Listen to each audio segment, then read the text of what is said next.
तो आज हम बात करेंगे इंटीग्रेशन बाय सब्स्टिट्यूशन के ऊपर। अब देखें, इंटीग्रेशन हम अभी तक पढ़ते हैं, इंटीग्रेशन जो है वो रिवर्स ऑफ डिफरेंशिएशन है। यानी अगर हमारे पास एक फंक्शन हो y is equal to f of x, ठीक है।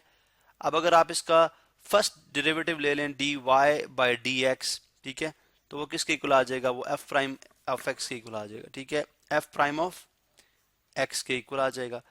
अब बात यह कि अगर मैं इसकी यहां पे यानी dy is equal to f prime of x times dx, अब अगर मैं इसकी दोबारा से यहां पे इंटीग्रेशन कर दूं, अगर मैं इसकी यहां पे इंटीग्रेशन कर दूं तो डिफरेंशियल इंटीग्रल से कैंसिल आउट हो जाएगा, v y is equal to आ जाएगा अगेन आ जाएगा f ऑफ x के इक्वल। अब ये कैसे सॉल्व होगा, अगर आप इसकी मजीद सिंप्लीफिकेशन चाहते हैं इस पार्ट की, ठीक है, तो हम यूं बात कर सकते हैं कि f प्राइम ऑफ यानी इंटीग्रल साइन, देखें integral sign f prime of x basically किसके इक्वल है, dy बाय dx के इक्वल है। ये देखें dy बाय dx, ठीक है, टाइम्स dx, यहां से भी अगर आप देखें dx के साथ कैंसिल, डिफरेंशियल इंटीग्रल के साथ cancel, again y, so y is equal to y and y is equal to f of x है, तो इसका मतलब y is equal to f of x आएगा, ठीक है। हम यूं पढ़ते हैं, यानी अगर आप एक गिवन फंक्शन को डिफरेंशिएट करें तो ये बेसिकली उसकी स्लोप आ जाएगी, इस गिवन फंक्शन का स्लोप फंक्शन आ जाएगा, ठीक है, ये जिसको हम f प्राइम ऑफ x कह रहे हैं। अगर आप इसको दोबारा इंटीग्रेट करें इस गिवन फंक्शन को तो आपके पास वापस वही फंक्शन आ जाएगा। ये बेसिकली डिफरेंशिएशन और इंटीग्रेशन के अंदर रिलेशनशिप है। अभी हम देखेंगे यहां पर के मैं अगर बाय सब्स्टिट्यूशन इंटीग्रेशन करना चाह रहा हूं, जैसे मेरे पास हम एक क्वेश्चन ले लेते हैं। देखिए मैं इंटीग्रेट करने जा रहा हूं 1/1/2 square root of a t plus b times d a d t times a d t, ठीक है। अब इसमें जो वेरिएबल है वो बेसिकली टी है, जो इसमें वेरिएबल है यानी जिसके मुताबिक आप इसको इंटीग्रेट करने जा रहे हैं वो क्या है, टी। अब देखें बज़ाहिर हमें इसको इंटीग्रेट करना जो है वो कॉम्प्लिकेटेड लग रहा है, बिकॉज हमारे पास कुछ इस तरह का डायरेक्ट फार्मूला तो है नहीं कि आप इसको इस तरह से इंटीग्रेट कर लें। चलें a और 2 कांस्टेंट है, लेकिन square root a t plus b को किस तरह से इंटीग्रेट किया जाएगा। चलें हम यूं कर लेते हैं कि अगर हम ये अस्यूम कर लें कि लेट्स से हमारे पास अगर हम सपोज कर लें कि ए टी प्लस बी ये एक अनदर गिवन फंक्शन के इक्वल है, ठीक है, अनदर फंक्शन के इक्वल, हम यानी इसको एक डिफरेंट फंक्शन बनाते हैं। लेट्स से हम बात करते हैं जी कि u is equal to a t plus b है, ए टी प्लस बी है। आप इसको डिफरेंशिएट कर लें बोथ साइड को विद रिस्पेक्ट टू t, तो du by dt is equal to हो जाएगा d by dt times a t plus b, यानी अभी हम इसको डिफरेंशिएट करने जा रहे हैं, ठीक है। अब अगर एक कोफिशिएंट यानी दोनों की डिफरेंशिएशन है वो अलग अलग की जाएगी, यानी d by d t a t अलग से होगा, ठीक है, इसी तरह से plus d by d t b अलग से होगा। बी कांस्टेंट है, आपको पता है कांस्टेंट का डिफरेंशिएशन जो करें तो आपको क्या आती है, 0। अब ये कोफिशिएंट है ये बाहर आ जाएगा, तो D T by d T is 1, ठीक है, तो ये आ जाएगा a D you by d T and plus p की 0, तो a plus 0 which is a, तो डी यू किसके इक्वल आ जाएगा, डी यू आ जाएगा a डी एंड t के इक्वल। इसका मतलब है कि अब अगर मैं यहाँ पे इसको सब्स्टिट्यूट करता हूँ, वैल्यूज को मैं सब्स्टिट्यूट कैसे कर सकता हूँ, मैं यहाँ पे लिखूंगा जी a डी टी जो है उसकी जगह मैं लिख दूंगा डी यू, ठीक है, यानी 1/2 स्क्वायर रूट ऑफ, अब ये ए टी प्लस बी किसके इक्वल है, ये तो यू के इक्वल है, ठीक है, तो ये आ जाएगा यू टाइम्स डी यू। अब अगर 1/2 तो ये तो कोफिशिएंट है, ये बाहर आ जाएगा, 1/2 ये इंटीग्रल में नहीं होगा, ठीक है, और u की पावर जो 1/2 है वो ऊपर आके हो जाएगी -1/2 और साथ डी यू।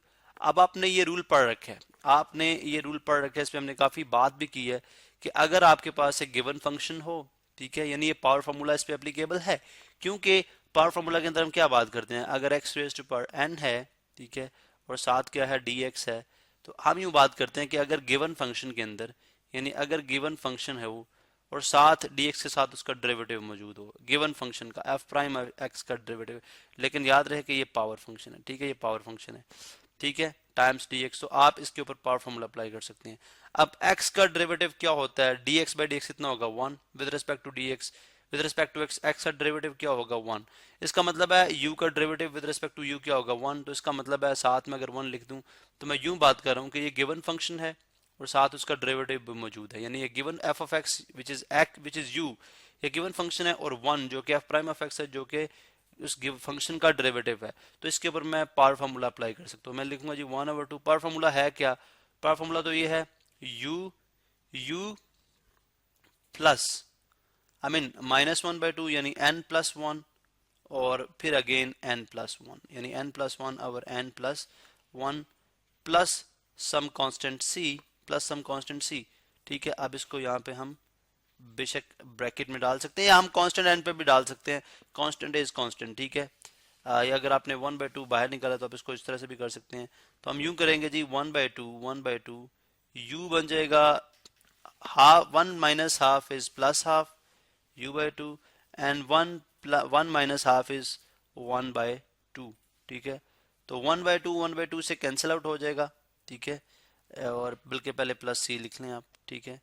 1/2 से कैंसिल आउट हो जाएगा, 1/2 से कैंसिल आउट, ठीक है, लाइक बल्कि आप 1/2 times u 1/2 over 1/2 n plus 1/2 times c, 1/2 से कैंसिल, u आपके पास आ गया 1/2 एन प्लस, अगेन चलें इसको लिख लें c1 के इक्वल, हम एक नया कांस्टेंट इंट्रोड्यूस कराते हैं। वेयर, याद रहे कि वेयर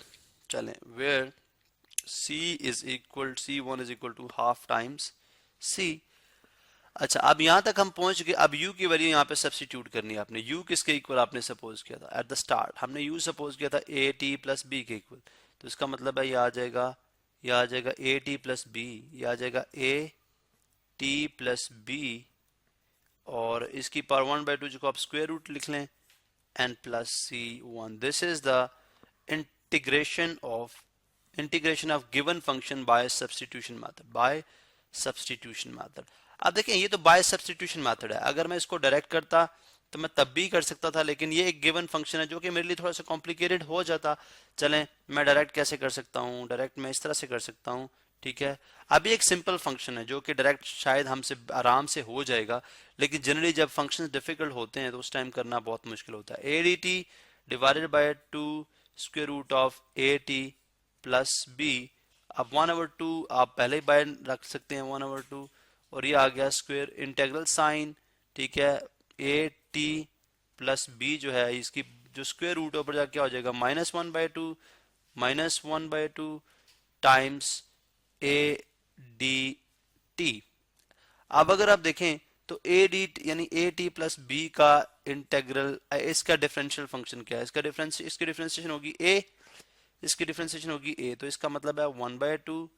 तो हम लिख सकते हैं कि ये वही फॉर्म बनती है, यानी ये वही फॉर्म बनती है कि if f of x, I mean I am not gone, मैं सब्स्टिट्यूशन पे नहीं जाना चाह रहा, लेकिन फार्मूला हमारे पास बेसिकली वही है। अगर ये गिवन फंक्शन हो और साथ इसका डेरिवेटिव मौजूद हो, तो आप जो है वो डायरेक्ट किस तरफ से जाते हैं, आप डायरेक्टली ये फार्मूला अप्लाई करेंगे। ए टी प्लस बी की पावर -1/2 प्लस 1 -1/2 प्लस 1 आवर -1/2 plus 1 and plus some constant c. अब आगे ये बिल्कुल उसी तरह से सॉल्व होके हमें आंसर देगा square root a t plus b plus c. लेकिन मैंने यहाँ पे देखें ये आपने डायरेक्ट सॉल्व किया, लेकिन समटाइम्स क्वेश्चन की डिफिकल्टी का लेवल इतना ज्यादा होगा कि आप डायरेक्टली जब सॉल्व करेंगे तो आपके लिए सॉल्व करना मुश्किल हो जाएगा। स्पेसिफिकली ट्रिग्नोमेट्रिक, जिसकी अभी हम आगे बात करेंगे, ट्रिग्नोमेट्रिक जो आपके पास आइडेंटिटीज हैं, ट्रिग्नोमेट्रिक फंक्शन जो हैं आपके पास, सॉरी आई वुड रादर से फंक्शंस, ट्रिग्नोमेट्रिक जो फंक्शंस हैं उनको सब्स्टिट्यूट करना बहुत इंपॉर्टेंट होगा। उनके लिए स्पेशल हम सब्स्टिट्यूशन यूज करते हैं। अगर उस तरह की सब्स्टिट्यूशन यूज ना की जाए तो क्वेश्चन जो है वो डिफिकल्ट होता जाएगा। लेकिन अब ये जो हमने फंक्शन निकाला है, आई मीन ये जो गिवन फंक्शन है, अगर आप इस गिवन फंक्शन को अगर हम डिराइव करें तो हमारे पास ये फंक्शन आएगा, ठीक है। और अगर आप इसको इंटीग्रेट करें तो आपके पास वापस ये फंक्शन आ जाएगा। सो बेसिकली ये कॉम्बिनेशन है इंटीग्रेशन एंड डिफरेंशिएशन का।